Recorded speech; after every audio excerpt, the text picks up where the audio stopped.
Good evening, virtual audience, and welcome. Thank you so much for joining us tonight. My name is Kate Bruns, and on behalf of Harvard Bookstore, the Harvard University Division of Science, and the Cabot Science Library, I am so excited to welcome you to this event with HOPE JAHREN presenting her new book, The Story of More: How We Got to Climate Change and Where to Go From Here, in conversation with Barbara Kingsolver.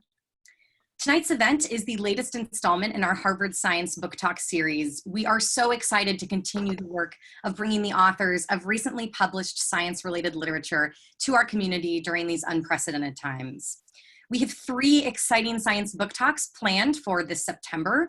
To learn about them when they are officially announced, you can sign up for the bookstore's email newsletter at harvard.com, or you can check out the page harvard.com/events/science for more info.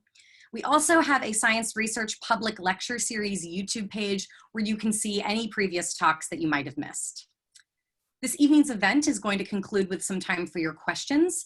If you would like to ask Hope or Barbara something, please go to the Q&A chat at the bottom of the screen where you can submit your question. We're going to get through as many as time allows for this evening. Also, once the event begins, I'm going to post a link in the chat to purchase tonight's featured book, The Story of More. All sales through this link support Harvard Bookstore, so a huge thank you for your support. Your purchases and your financial contributions, there will also be a donate link in the chat, make this virtual author series possible, and now, more than ever, support the future of a landmark independent bookstore. Thank you to our partners at Harvard University, and thank you to all of you for tuning in and showing up for authors, publishers, indie bookselling, and especially for science, because it really matters. And finally, as you might have experienced in virtual gatherings these last few weeks, technical issues can arise. If they do, we'll do our best to resolve them quickly. Thank you for your patience and your understanding. So now I am very honored to introduce tonight's speakers. Award-winning geobiologist Hope JAHREN has taught, completed research, and built labs at the Georgia Institute of Technology, Johns Hopkins University, the University of Hawaii in Honolulu, where she was a tenured professor, and now at the University of Oslo, Norway, where she holds the J. Tuzo Wilson Professorship. The author of more than 70 scientific studies and an outspoken critic of sexism in science, she is the only woman to have been awarded both of the Young Investigator medals given within the earth sciences. And if you're watching tonight, it's likely that you've also heard of or read her fantastic best-selling memoir, Lab Girl, praised by the New York Times and Patchett and Barack Obama alike. Hope will be joined on screen tonight by celebrated author Barbara Kingsolver, whose 15 beloved books include Unsheltered, Animal Vegetable Miracle, The Poisonwood Bible, and a new poetry collection, How to Fly, out this September. In 2000, she was awarded the National Humanities Medal, our country's highest honor for service through the arts. Her background, though, is in biology. Before writing, she worked as a scientist, too. And therefore, I can't think of a better pairing for tonight's event, where they'll be discussing Hope's new book, The Story of More, an illuminating book on global warming that takes us on a journey across time and space, outlining thoughts and beliefs from Mesopotamia to Hope's tiny Minnesota hometown. Elizabeth Colbert praises the book, saying, Hope JAHREN asks the central question of our time: how can we learn to live on a finite planet? The Story of More is thoughtful, informative, and above all, essential. We are so pleased to have them both with us virtually tonight. So without further ado, the digital podium is yours, Hope and Barbara.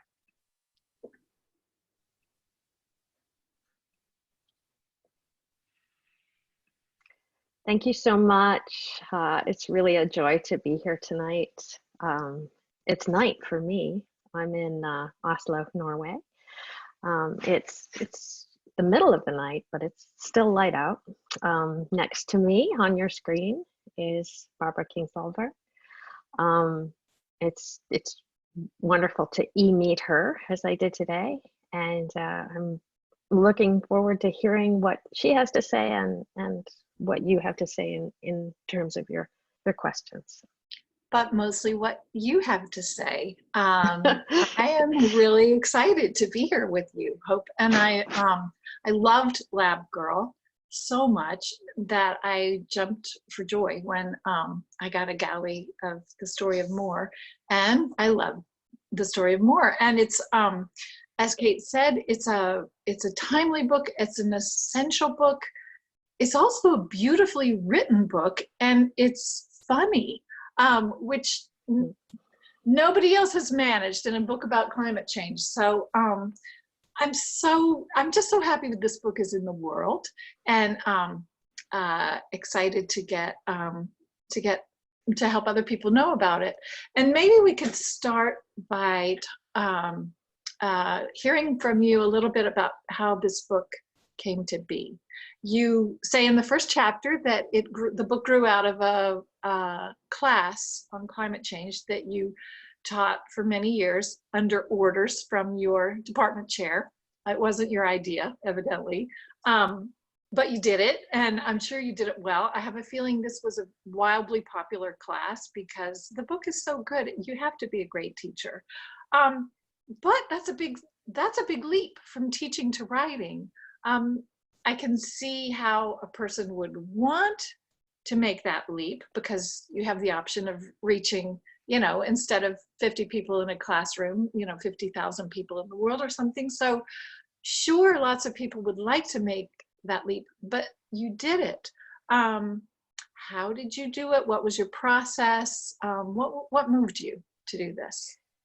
I always feel almost guilty for admitting it, but I write for really selfish reasons. I write because it gives me a lot of joy to sit at my desk and play with words and try to, there's this thing you want to say, and it exists. It's a formless idea, it's an existential thing. And then you've got this language, you've got this spattering of words and phrases and stuff you can make up or whatever. And so how do you take the one and as well as possible embody the other, right? So it's just like this little puzzle or something that you solve with each phrase or whatever. I just love to sit and do that and spend my days doing that. Too, right? You're translating something abstract in your mind into language, right? Yeah, exactly. So and I just love to spend my days that way. I always feel like I'm getting away with something when I get to spend my hours that day. So I write all my books for all my books. My books for selfish reasons. Primarily because if you write something, you don't know if, especially with Lab Girl, you write something, you don't know if it's going to get published. It gets published, you don't know if anybody's going to buy it.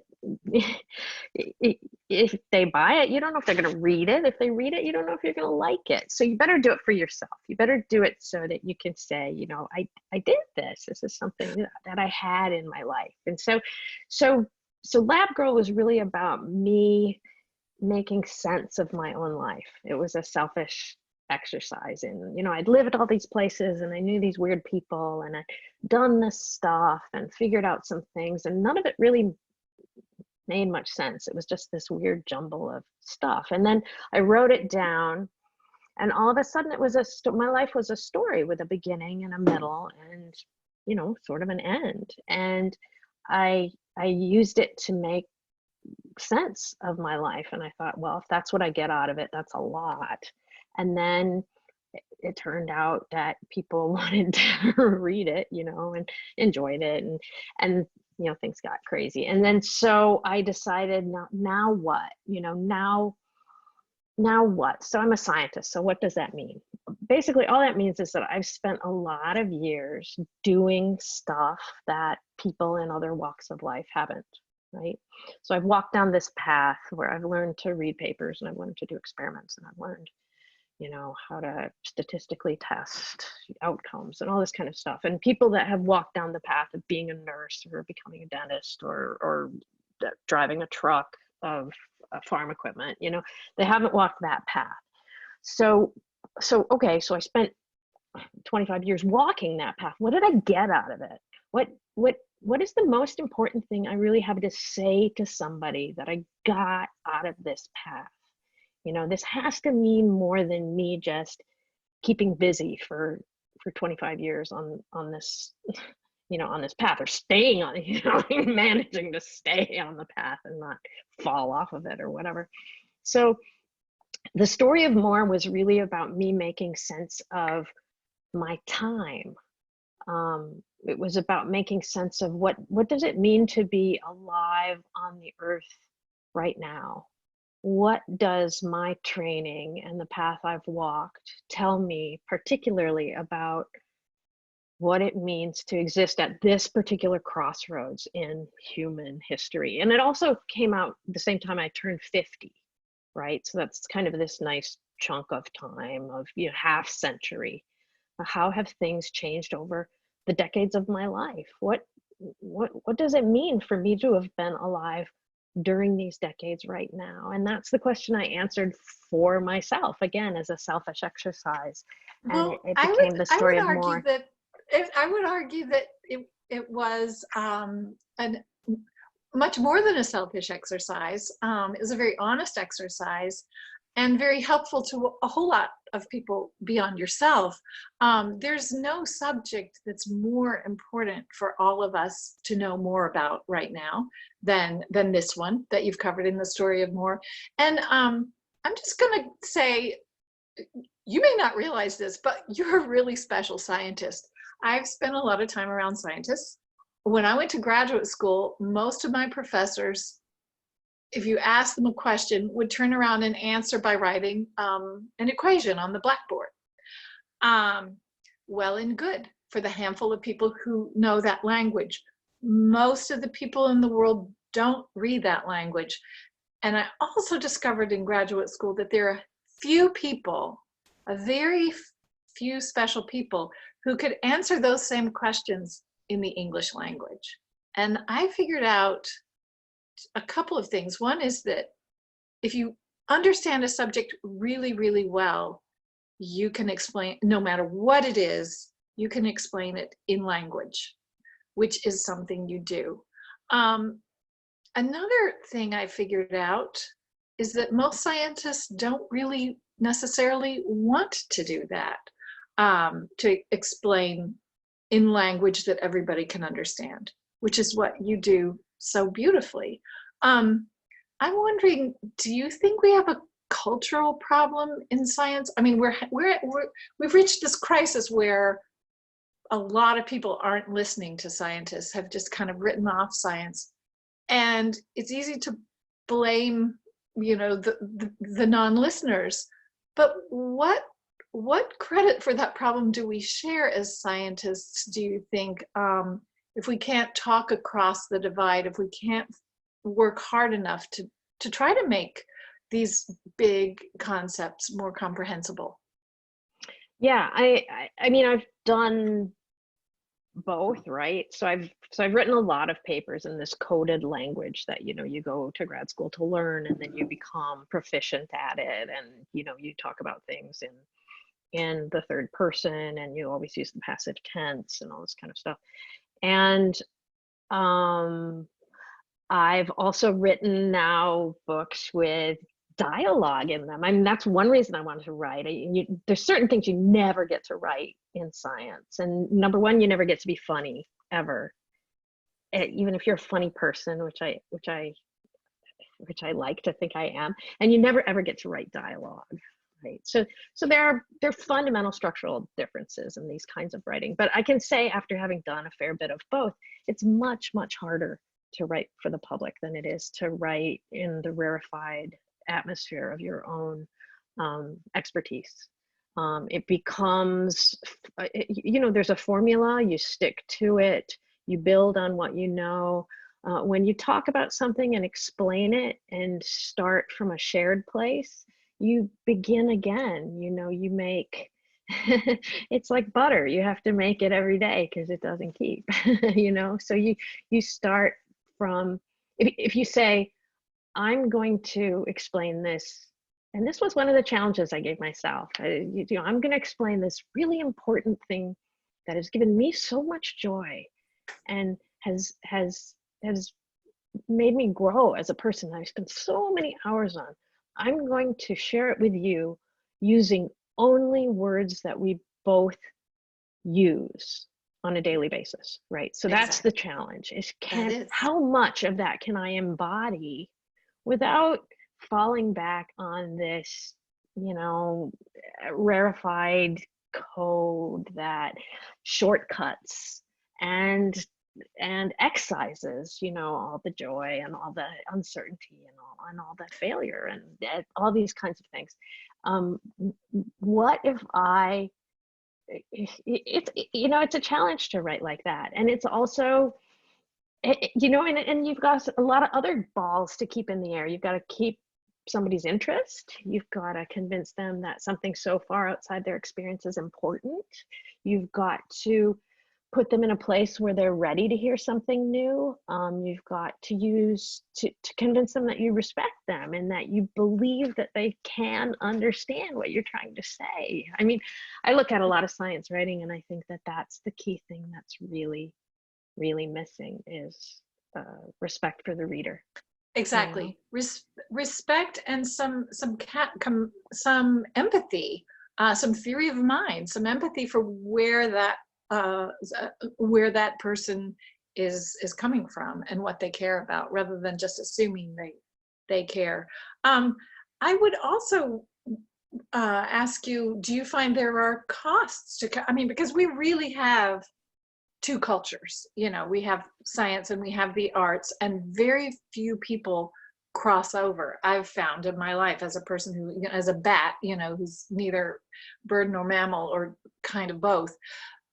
I'll just say, for example, when I was being interviewed for grad school by a committee, I had my resume, and, you know, my little resume had some publications, and some of them were poems. I had published a few poems when I was, you know, 24 or whatever.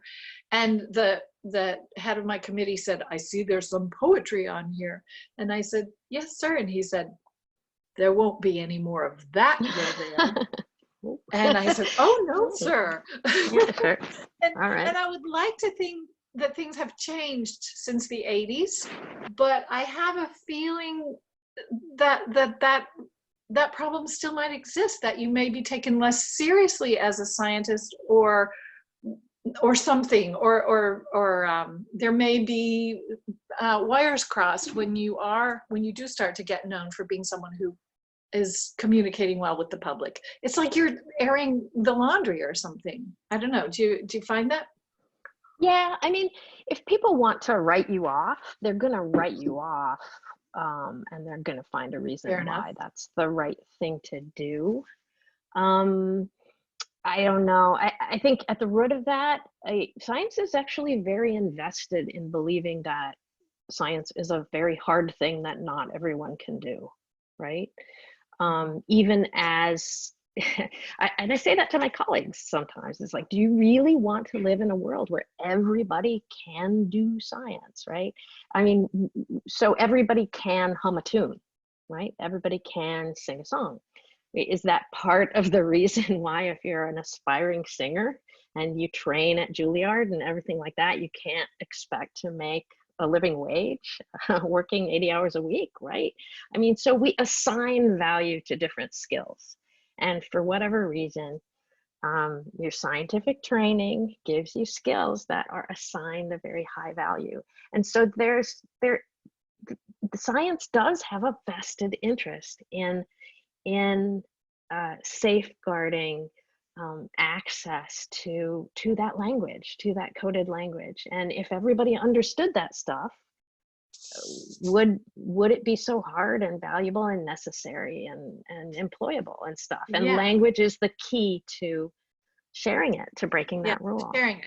And the problem with that notion of exclusivity that I've seen that I saw in my career as a scientist, beginning in the mid 80s and continuing, is that people stopped funding science. And that's the drawback. I mean, in the US, funding for especially basic science really plummeted.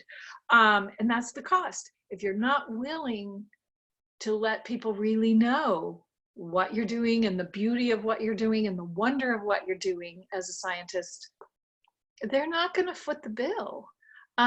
So anyway, so I think all anybody and everybody who can make science more accessible to the broader public is doing us all an enormous public service.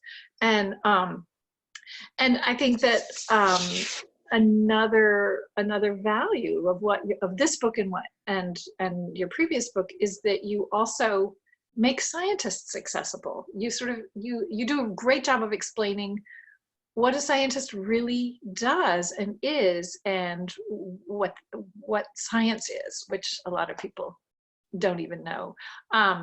So let's talk about writing, because I think I keep thinking about how you were saying writing is a selfish act, and I'm just not going to let you get away with that. I would say it's an honest act if you write from the exact point in the universe where you are, without thinking too much about who's going to like this. That's probably the most honest and most valuable starting point for a writer, because you have something quite specific to say, and you'll get there by closing the door and not letting other people in the room. So I think that it's wonderful, and I think some of your writing gifts are very similar to the tools that I use as a novelist. You use a lot of metaphor, and I think you even say in the book at one point, as a teacher, the best way to explain something is to put it is metaphorical. I can't remember exactly how you said it, but if you make an analogy to something that students understand. So you do that beautifully. You use dialogue, and your language is so lyrical. I really want people to know how beautiful this book is, and so I'm going to ask you if you would read this. One of my many favorite passages of the book is describing the Pantalasa Sea, starting on page 100. Would you read us that? Yeah. Okay. There was a time, there was a broad and fathomless ocean. Beneath the waves swirled the currents that flushed salt water in magnificent gushes. Deep in the dense, cold darkness, the seafloor waited with perfect patience to embrace the corpse of every living thing above. This was called the Pantalasa Sea, and I am certain that the creatures swimming in it believed their watery world to be the entire universe, extending forever in every direction. The creatures of the Pantalasa were different from the ones that we recognize in our oceans. Jawless fishes writhed in great schools, their wormy bodies streaming behind them as they searched for places to attach. Innumerable cartilage forms swam, forever in motion, their gill slits pumping as they moved. Spiral-shelled squids jetted back and forth, contracting and squirting their way along.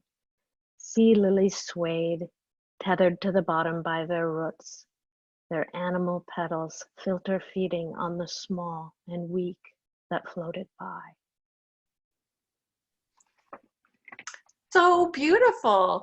And this is the story of more. This is where it started, because this turns out to be petroleum, where we get coal and petroleum and gas, and natural gas. And you made that really clear in this vivid visual way that I had never really thought about before. I never really, when you put gas in your car, it's plants, it's animals, it's animals. Yeah, it's a true story. I mean, there was this ocean, and it's today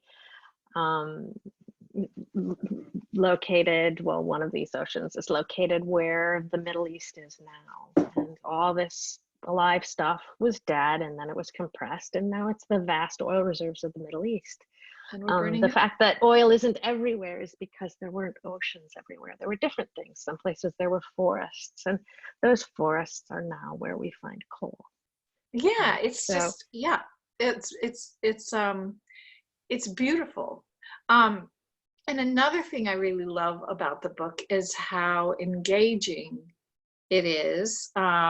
You begin each chapter with a personal story, a story about your family, or some event in your childhood, or your best friend when you were 6 years old, which was a piece of ice named Covington.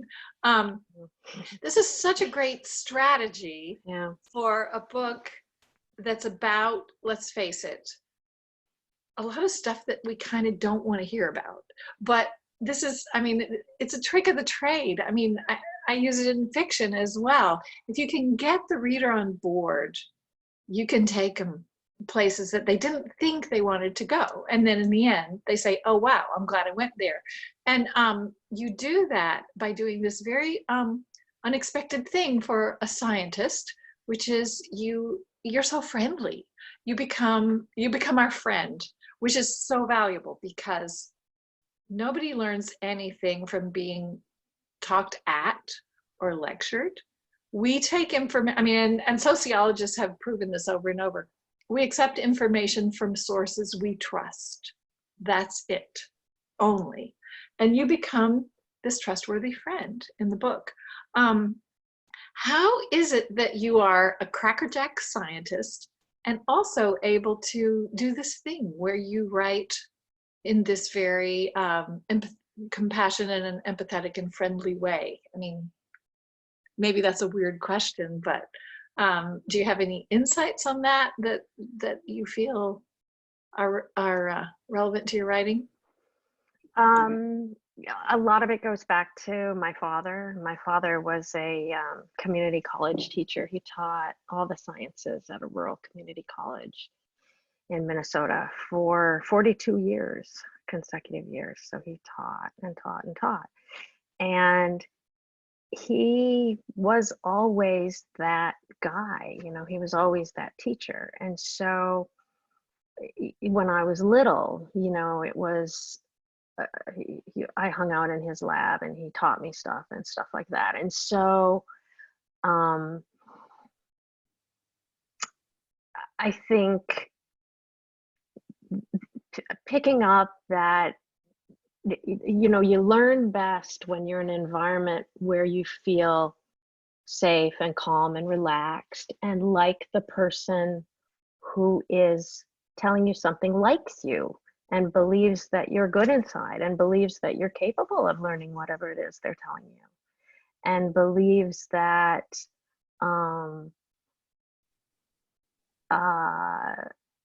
you will and is doing it just to share a moment of joy, is sharing something joyful with you that they hope will be a joy in your own life. You know, this very that's what it is to me, and that's something I learned long before I started going to school, and something I kept with me as that's what real science is, that's what real learning is, that's what real explaining science is. It's a story you tell somebody you really like, and you're so proud when they get it. You know, the only thing better than getting it yourself is when you see that the person you just talked to also gets it. You know, it's just and he gave me that, and it's what I have to give. So well, I try. It shows, and you give it very well. And I can see that that's the same with teaching as with writing.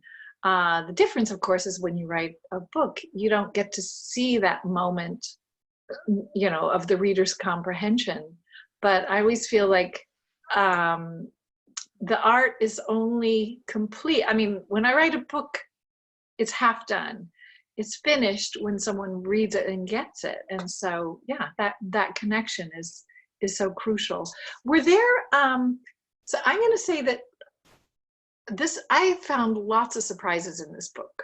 There are a lot of data about a lot of things, all of them rendered in interesting ways. I went into this thinking I understood this material pretty well, and there were still so many things that blew me away. Just stunned me about the story of more, how much we use, our patterns of use, our patterns of sort of blowing everything we want into an extra order of magnitude if we possibly can. So I'm going to ask you, when you were doing this research, what surprised you the most? Well, you know what, the same numbers kept popping up. I'd say that's the first thing, is that, you know, and I even put a catechism in the back, because once you know numbers, you can really say something. You know, you're not just in the realm of arguing, right? So population has doubled since I was a kid. In your lifetime. Yeah, since 1969. If you learn Yeah. nothing else from the book, you will learn that I was born in 1969. Population has doubled, but almost everything else has tripled.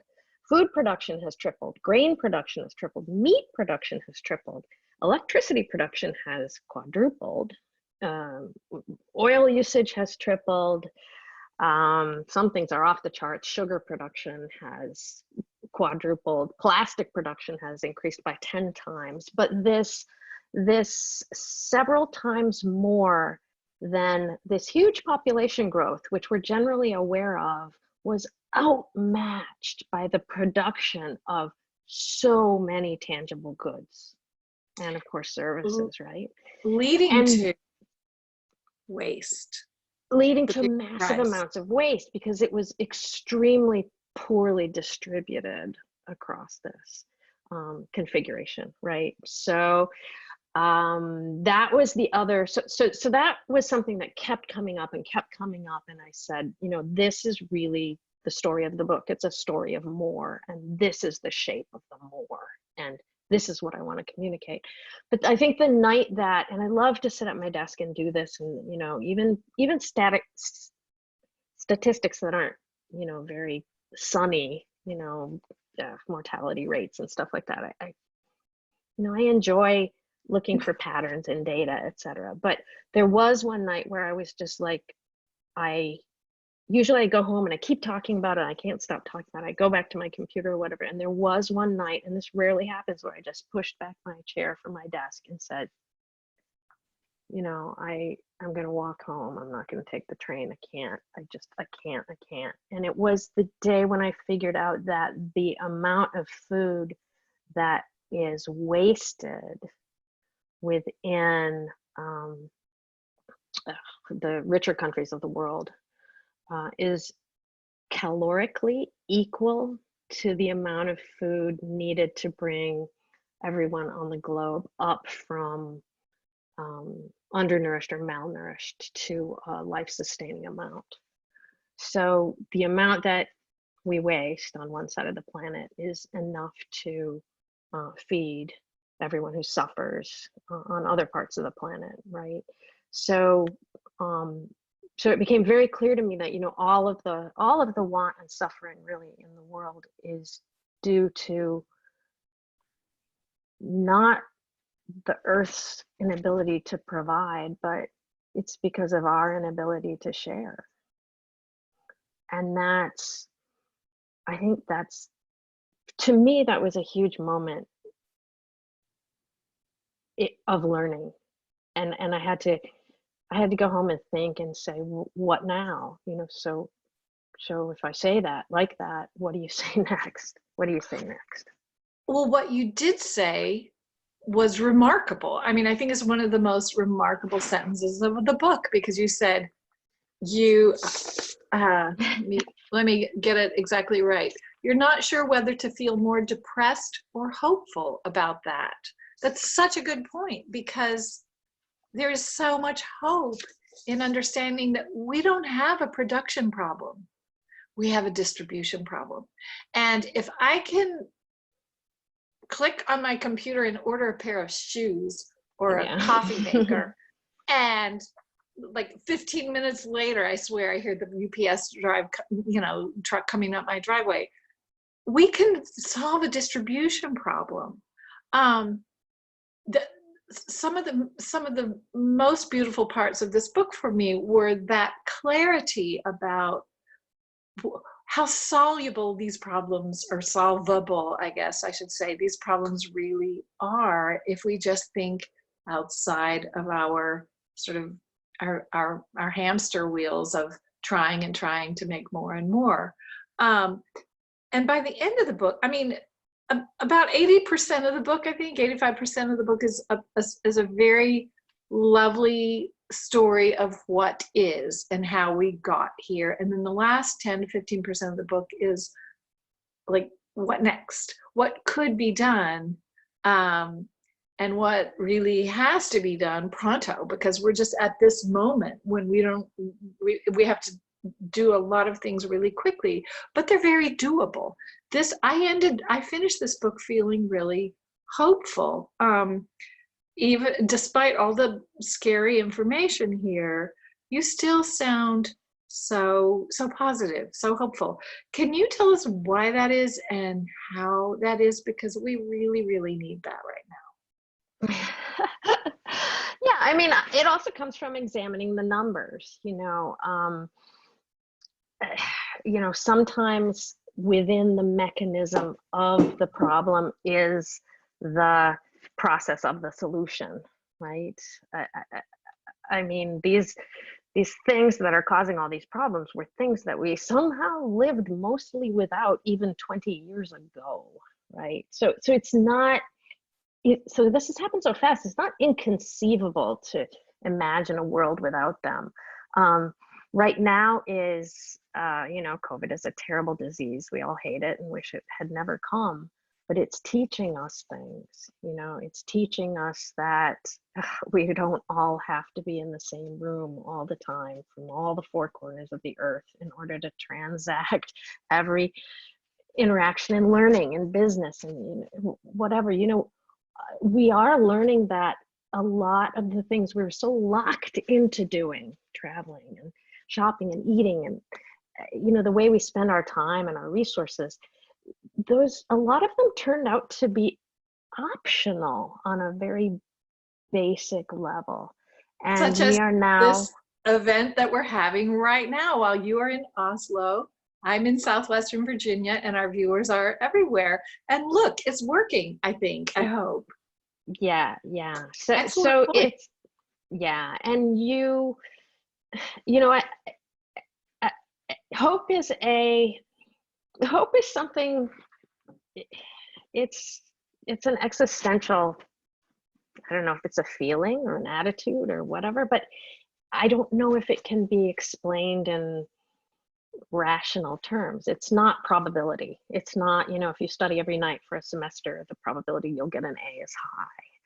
Hope is not like that. It doesn't work according to the probabilities. And so trying to explain it in rational terms, trying to argue for it in rational terms is possibly not worth doing. I mean, the best I can explain to it is that I was taught that love is a gift, but hope is a duty.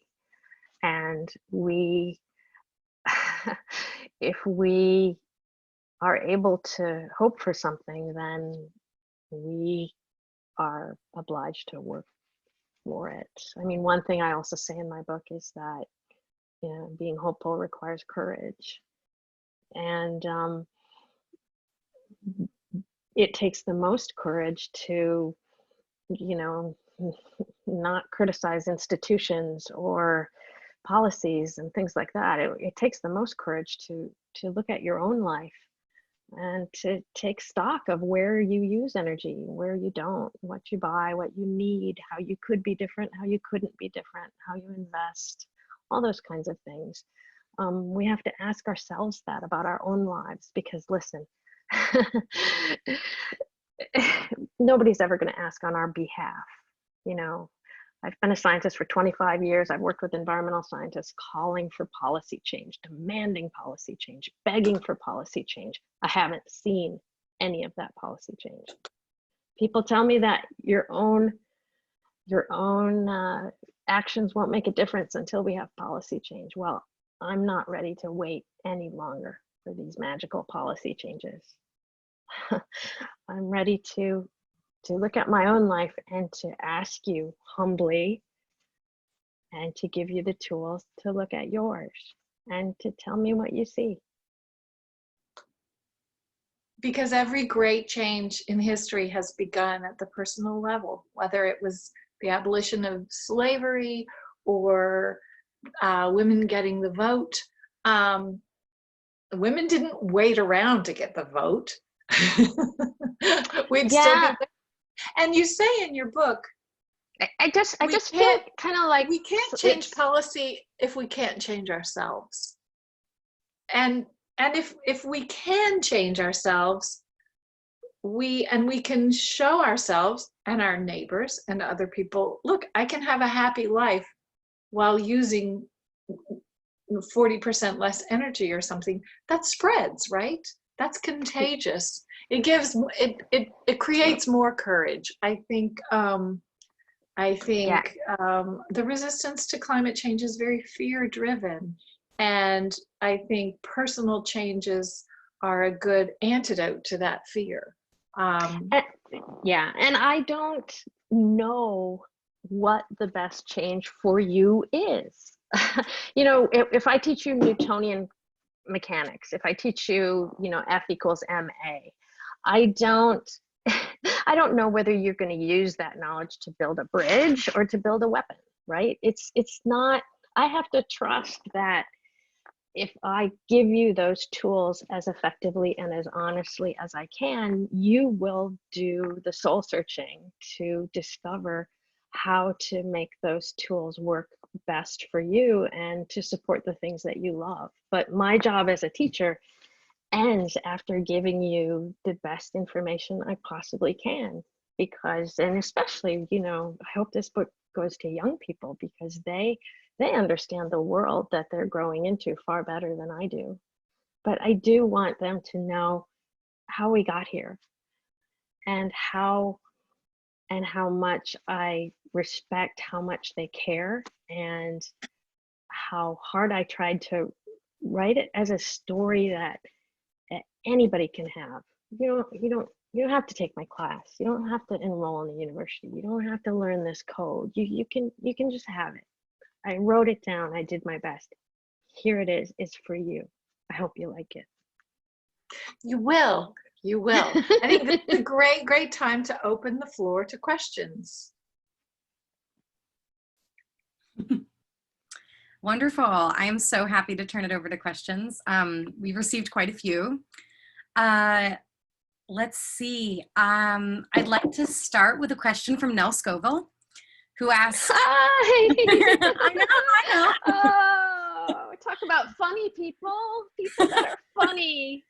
Oh, she's professionally funny. She writes for. Do you remember the wonderful reboot of the Muppets that came out?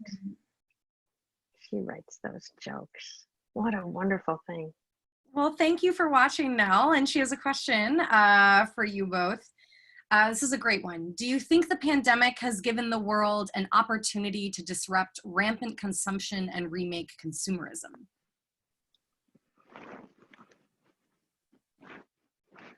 An opportunity, yeah. Undoubtedly. What comes next is the question.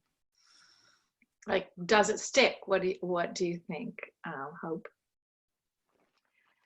Yeah, I mean, people are suffering and dying. It's a terrible thing. It's not like there's a silver lining or something along those ways. I think it has taught us something about the things we thought were necessary that turned out to be optional. I think for the first time in a generation, we slowed down, we stepped back, and we lived without. And now we're a people who knows that they can do that if they have to. And I do think that will change everything. I agree with you. I have read about the sacrifices that American people made during World War II, which were enormous. There were nobody bought a new car for 4 years or something like that. No, there was no gasoline was rationed, sugar was rationed, butter was rationed. People lived without meat, and they turned in their hairpins for the metal drives. And I remember reading all this and thinking, those days are over. Americans will never, ever, the Americans I know will never make that kind of sacrifice for the public good. And you know what? I was wrong, because that's what we're doing. I mean, we feel like we're protecting ourselves, but we're also doing all of it. We're making serious sacrifices, sometimes enormous ones, giving up jobs and childcare and all kinds of really difficult things, doing really hard things, mostly to protect older people, people with fragile health. We're doing it for hospitals, to keep hospitals from getting overwhelmed. We're doing this for the civic good, and I'm so proud of us. And I'm amazed, and I'm impressed. And like you, Hope, I think this means something.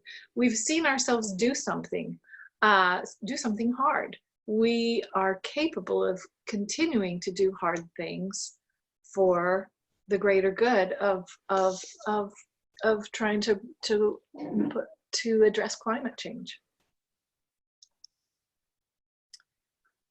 There's a related question about the pandemic. Given the large amount of data that you've analyzed and have access to, have you been able to look at if it's changed over the past few months during the pandemic? In other words, is it having an effect on the environment? Yeah, right.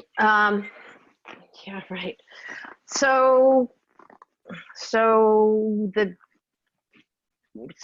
we've all been living differently, and there are some noticeable effects. So the big one is, if you look at plane travel, if you look at the amount of plane travel that's happened all over the world, plane travel is hands down the most fuel inefficient. I mean, aside from blasting in a rocket ship or something, I think in a plane you get, it's on the order of feet per gallon, you know, the mileage that you get when you're in a plane. And a couple months of really decreased plane travel was enough to kind of level off PCO2 rise. So the amount of carbon dioxide going into the atmosphere was enough to level it off. I think it was March or April, and it was kind of in a month we hadn't seen it before. And then it did continue to go up.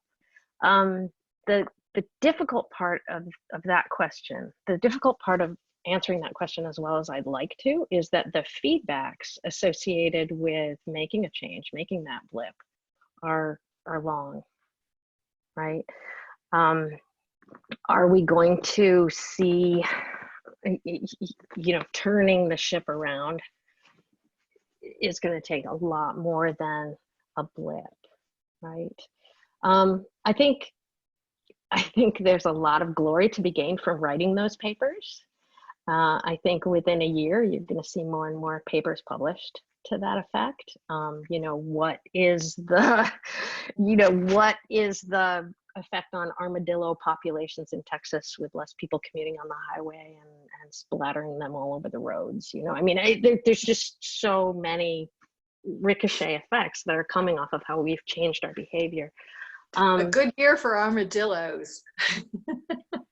Yeah, I mean, yeah, exactly. So scientists see this as a disruption, and they see it as an unusual opportunity to measure things. That's not the answer I'd like to give you, like a hard and cold answer about, yes, this much happened and it's doing this much. The only one thing I will add to that is that we are in a crisis. Well, in the United States is in a crisis, is that data being collected, because the institutions like the EPA, a lot of the monitoring institutions have suffered a great deal of basically dismantling. A lot of the reports and things that I used to write this book are no longer generated, are no longer requested or assigned under this administration. So we hopefully will be able to figure out, but we do need the consistency of that data collection in order to do it. What do I think? I do think it is the sustained. I do think if COVID-19 causes a new normal, and that normal can persist for 5 years or a decade, and it is a different energy usage, I do think we will begin to see climate effects of that. But just a 2-month blip, that's a pretty tall order. But that's opinion. That was a long answer to a short question. Professors That's are a really good good. answer, though. Yeah. Let's see. This customer asks, this is interesting. What differences do you see in consumerism and consumption living in Oslo? What can Americans learn from them? Do you live in Oslo? Yeah. Yes. Yeah. Yeah.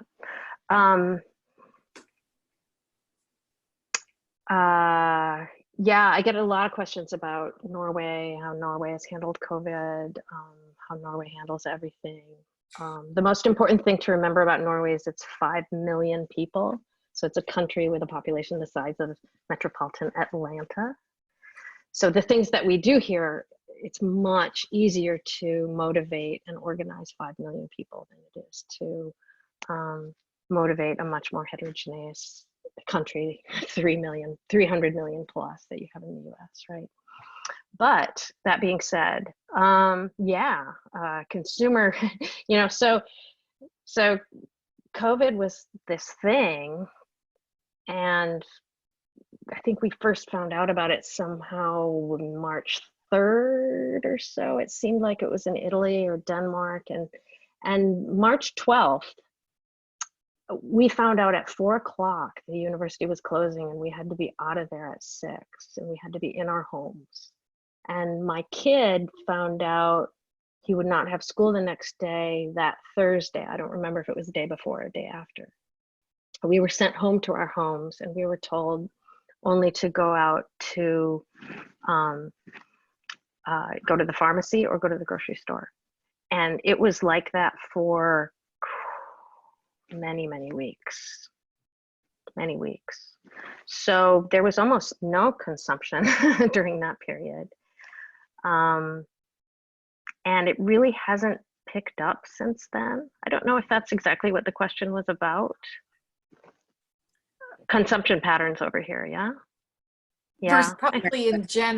Probably pre-COVID, I would Pre-COVID. imagine. Are curious Yeah, in general, there's less consumption because things are so expensive.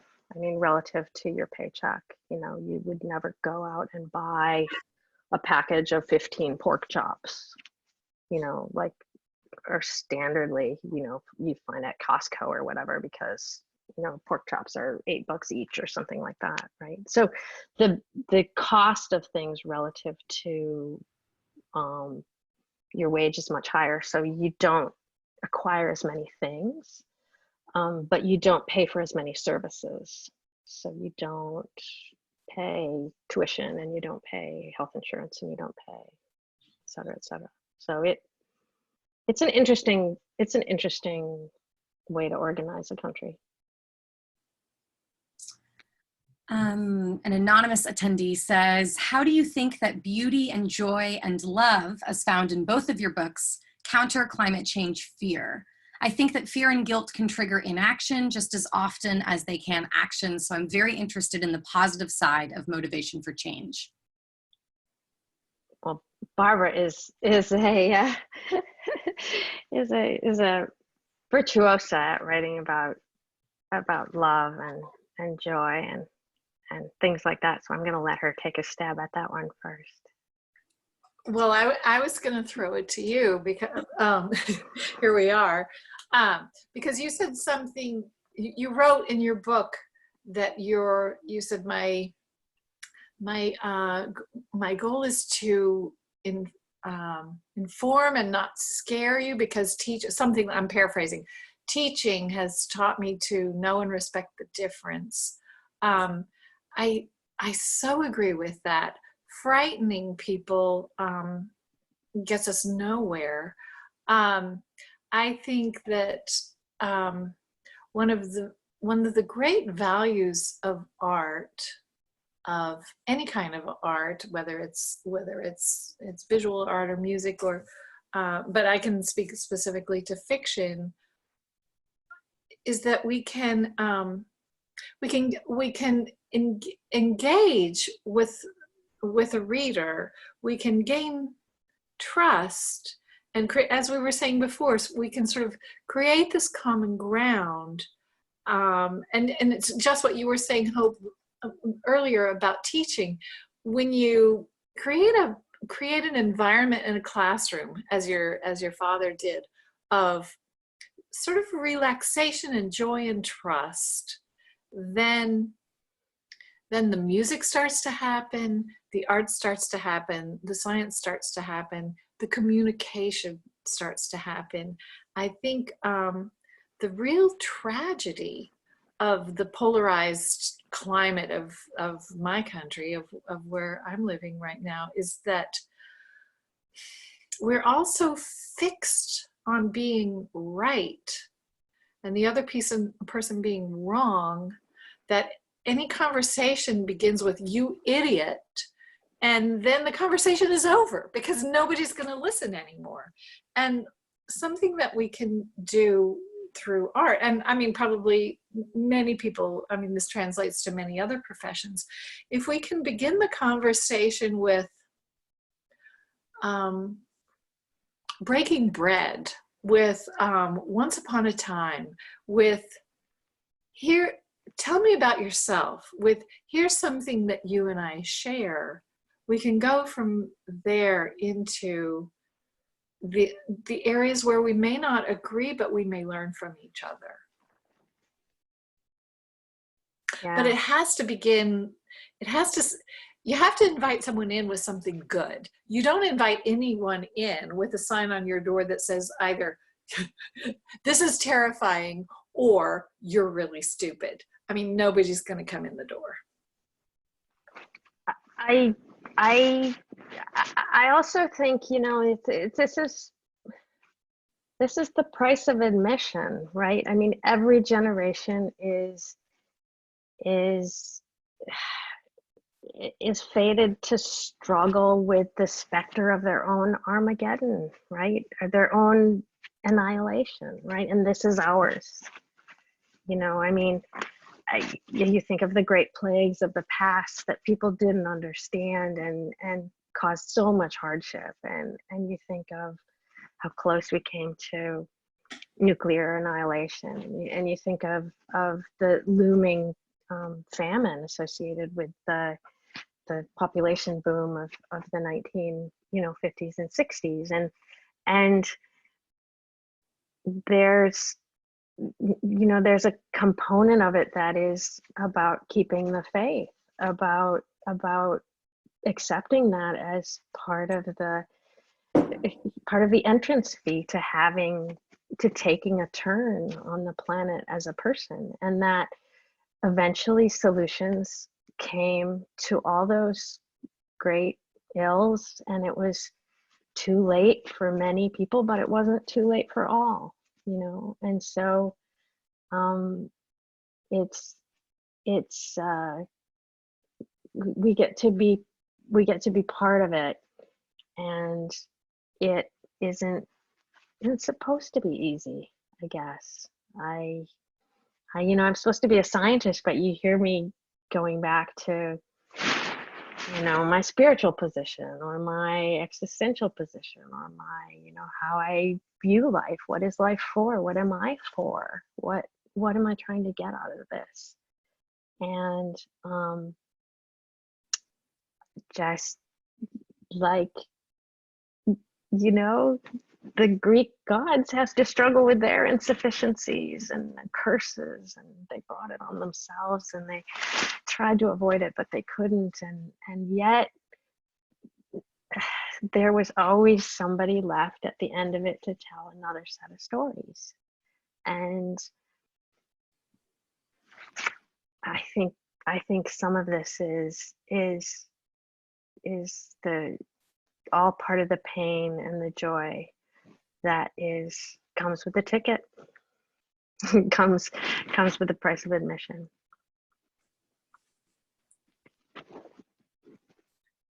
Seeing as it's 6 here, I think we have time for one more question and maybe some final comments.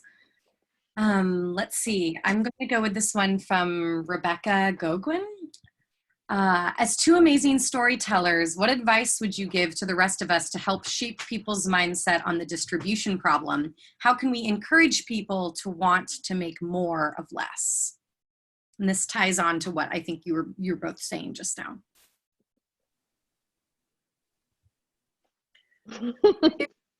It really does. I think in a sort of consumer and driven society,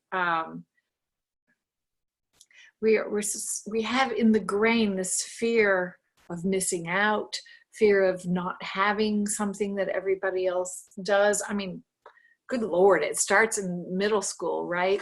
Of not having the thing that will make you happy. And this is just, we really get brainwashed this way, living in, you know, in a consumer culture. But I think there are beautiful examples of the reverse of that. And I see them, I mean, I take a lot of